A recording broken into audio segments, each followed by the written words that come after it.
Okay, so it's me, Nancy. This is Writer Unedited number 36, where I just sit at my writing desk and chat about whatever's going on in my writing life and sometimes in my other life. If you have any questions or comments, please type them in the comments. And also, if you're here, just type hi so I know who you are, because Facebook doesn't tell me that until you type it in. If you miss a live, you can always find it on my YouTube channel, and I will put a link in the comments below so you can find it easily. So just want to remind everybody, Royal Kaleva Luis, which is about the King of Kaleva, is up for pre-order now, and it's at a special pre-order price on Kindle of $2.99. And on top of that, I will be donating a portion of my royalties to an animal rescue group. And those royalties include pre-orders, and they include the first week of release. So if you want to support animals, make sure you buy Royal Kaleva Luis soon. And in fact, speaking of animal rescue organizations, I will be giving my newsletter subscribers the opportunity to vote on which organization gets the donation. And I always donate a minimum of $1,000. Sometimes I'll split it between two groups. So, if we get a tie on the vote, I may be splitting it between two groups. Who knows? But just wanted to remind you about that. And I'll put a link to the pre-order in the comments too. So, as you can tell by my hat, my copy edits came back. And I thought you might like to know what sort of things a copy editor points out to the poor beleaguered author. Actually, I'm just joking. My copy editor, Joyce, is fantastic, and I don't know what I would do without her. So thank goodness for Joyce, because here's some of the things she found. Okay, so you're going to think this is weird, but she and I had a long email debate about when and where to italicize quotation marks. Why?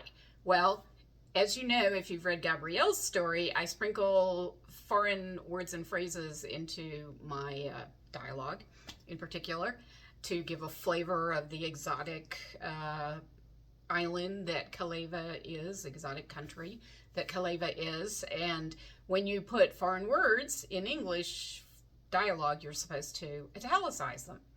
So that means the quote, the punctuation mark and the quotation, do they get italicized or not? Well, Joyce knows all the rules about that, and I don't. But the reason we were debating is because I noticed in Gabrielle's book that there were times when there was tall punctuation, like an exclamation point or a question mark, after an italicized foreign word, and then quotation marks after it, that if you didn't italicize both the punctuation and the quotation marks, they got overlaid because one's slanted and one's not. So that was the big debate. And it bugs me, even though it's grammatically incorrect to italicize those marks, it bugged me visually. So you may discover that I've italicized them even though it's not correct. So don't blame Joyce because she got it right. I'm the one who's making visual choices. Then we moved on to debating, because we're still on italics here, which Spanish words and phrases should be italicized and which do not need to be. So mostly proper names do not get italicized, but I'm struggling with the word right now, salon, S-A-L-O-N, because in Spanish it has an accent over the O, and in Luis's book I have the accent over the O. So to me, it looks like it should be italicized, but I noticed that Joyce unitalicized it everywhere. I had it italicized. So I asked her about that, and she said, well, in Gabrielle's book, we did not italicize it, but that was sort of an order thing, because it turns out the accent over the O got added after Joyce copy edited. So salon would, of course, look like an English word. So anyway, this is the little picky stuff that we talk about. I'm really curious, does anybody else notice this stuff? Do you as a reader notice this stuff, or is it just me as a really neurotic perfectionist author? So feel free to comment on that. Okay, so what else? Oh yes, I made Mikel Silva's eyes the wrong color in Luis's book. Now, I actually have what's called a Bible that lists all that information, like Mikael Silva, where's he from, what color is his hair, what color is his eyes, how old is he, and clearly I just didn't bother to go look because I must have been in a hurry. So thank goodness for Joyce. She's the best. Okay, so here's something else that she'll catch, continuity, that I just completely missed. So one of her notes beside a paragraph of dialogue I had said, in Gabrielle's book, Carlo died a month after Raoul was born, not after Sophia died. Luis and Sophia became king and queen. How does she remember that? I had it in the wrong order in the dialogue. Relatively easy thing to fix, but I was totally wrong, and Joyce is totally right. Thank you, Joyce. She catches word repetitions like this one. So here's the sentence as I wrote it. Horror clawed at Eve's gut as she recalled the gut-wrenching story. So gut twice in one sentence, not good. And Joyce caught that right away and highlighted it. So guess what? I changed it. Oh, here's another continuity issue she caught. So this is how I wrote the line of dialogue. May I introduce Bridget and Ivan, 2 members of my security team, Mikael said. So Joyce pointed out that, in fact, the character that I was introducing Bridget and Ivan to had already met Bridget the night before, and she knew her name. So continuity. These are the things Joyce fixes for me. Yay! She also removes extraneous words because evidently I've discovered that I always have my characters either stand up or sit down. And she just took out the up and the down. And she's right, you don't need that. If someone stands, obviously they're standing up. If someone sits, they're obviously sitting down. So it just tightens the language. And then there are things that Joyce knows that I don't, and I just accept everything she says on the subject, like dashes.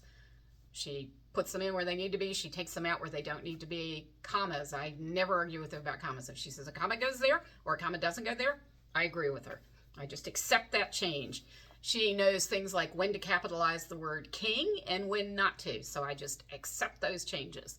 So this is, and by the way, the things I'm talking about are only the first 112 pages of the book, which is 400 pages long, roughly, manuscript pages long.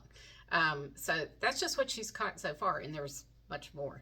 I had Ivan's hair color wrong too, by the way. So, somehow Joyce remembers this stuff. She's amazing and catches it. So a good copy editor is worth her weight in gold. And I just say, thank you, Joyce. Thank you, thank you. So the new book, Raoul's book that's in progress, just had a funny thing happen. So I decided Raoul was going rock climbing. Yeah, I don't know. Why? Because it fits in, believe it or not. I'm right at the beginning of the story. So I decided, since I know nothing about rock climbing, so of course I had my character go rock climbing, even though I know nothing about it, that I had to Google rock climbing. Equipment, what kind of equipment, what kind of clothing. And then I had to watch YouTube videos of people rock climbing. So I would know, some of the terminology, some of the dangers, just how to do it, basically. So, of course, after doing that, I now am getting in my Facebook feed billions of ads about rock climbing equipment, rock climbing destinations. I mean, tents to use in rock climbing, which is hilarious because just watching those YouTube videos of rock climbing literally made my throat close up in fear. It's terrifying. I would never in a million years go rock climbing. Now, I couldn't either because I don't have the strength for it, basically, but I also don't like heights. So, basically rock climbing is not on my horizon in any way, shape, or form, but I'm getting lots of ads for it. So just one of the things that happens to writers. Yeah, I will say that, well, I can't tell you that. I was going to say I was Googling X, but if I tell you that, it gives away something in Luis's story. So sorry, can't tell you. In other sort of writing related news, I want to show you my new friend. I have a new writing companion. So my lovely friend Mary, who I met on a cruise around Iceland, is incredibly talented with anything that involves cloth. She made the Grumpy Cat hanging that I put up every Christmas and every Halloween, 2 hangings actually, a Halloween one too. And she made that incredible bookshelf quilt with my cats on it and my book titles on it. Well, I get a package yesterday, totally out of the blue, and look who's in it. A little Calavan dragon. Isn't he adorable? And he sits on my shoulder. That's what he's made to do, to sit on your shoulder. Isn't he cute?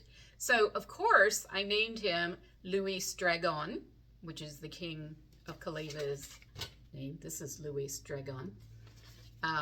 Because, as it turns out, this little Calavan dragon has proven himself in battle. I'm going to read you the letter that Mary sent me with my adorable little dragon.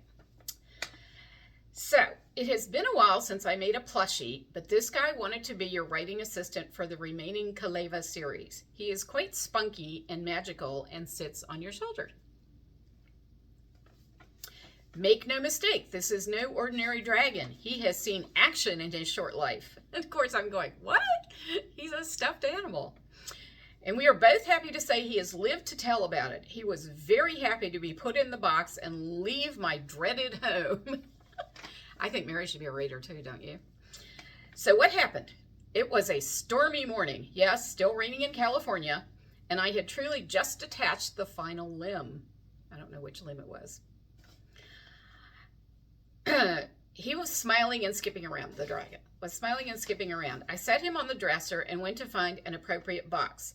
I was gone no more than 1 minute, and when I went to retrieve him, my 2 labs were having a tug-of-war with him, her Labradors. I screamed, which made them think this was now a game of keep away. So, of course, they kept playing. Oh, I was mad. Those dogs, they are so bad. Bentley, I know it was him who took it off the dresser. Bentley cannot resist a new plushie. How does he know? He only goes after the new animals, not any that have been here a long time. Sheesh. I was able to catch the mad canines and rescue this magic dragon. He did lose 1 limb, but I was able to operate. After a bath and blow dry, he was good as new. But with that, he wanted to leave post-haste. He does not want to live with my beasts and is looking forward to life with brothers Moby and Skoda. So you see, he is one tough dragon and ready to help you slay the world. Isn't that adorable? So my plushie, Luis Dragon, has a whole backstory. Thanks to Mary and her Labradors. So thank you, Mary. And he's so soft. So soft. He's going to comfort me when I have writer's block by sitting here and telling me, by sitting here and telling me, it's okay, I can do this. You can do this. Yes. Alrighty. What else was I going to tell you? Oh, I just wanted to remind everybody that my next Zoom with Susan Carlisle, pulling back the curtain, will be on May 7th at 7 p.m. That's a Tuesday, and that's at 7 p.m. Eastern Daylight Time, because that's where I live. And remember, you have to be a newsletter subscriber to get the link, so make sure you're signed up for my newsletter. And that's it for today, folks. So Luis and I say goodbye, and thank you so much for joining us. And I'll see you next week. I think next week it's at 7, but I forget. I'll look it up. And I'll announce it on my Facebook page anyway. So good to see you all. Goodbye.